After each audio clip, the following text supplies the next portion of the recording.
news we first brought you last night at 10. Former NHL players are now staging their own fight over concussion-related health problems.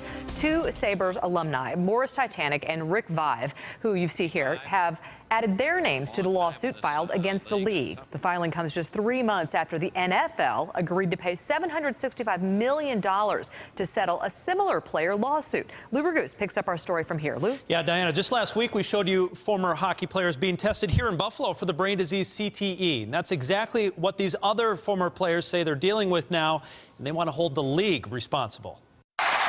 Many thought it was inevitable after the National Football League paid out $765 million to former players suing over head injuries.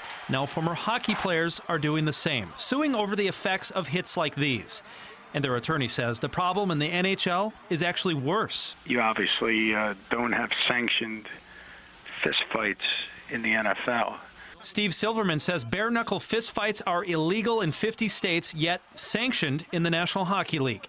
And for some players later in life, that has led to brain damage. And there's more. The lawsuit says some of these injuries could have been prevented simply by installing shock-absorbing plexiglass, something the NHL knew is safer, but didn't do simply because it was too expensive.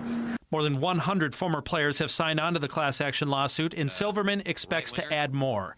Most of the people I talked to at the rink today don't like the idea of former players suing. Well, it's part of the game. You get into something like that, you should know that. It's the other players that hit them in the boards and stuff like that.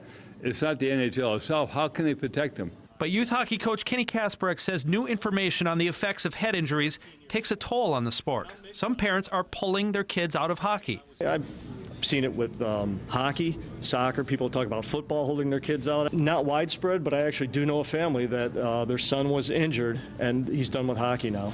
He admits he worries about his own son, a 13-year-old he coaches, but he says the new information is helping youth programs make the sport safer. And that attorney told me they are not out to end hockey as we know it, but rather protect former players and get them the help they need. And it's worth noting the two former Sabres I'm following through their CTE testing, Danny Gare and Andrew Peters, they're not part of the lawsuit. Reporting live, Lou Ragoose, News 4 at 5:30.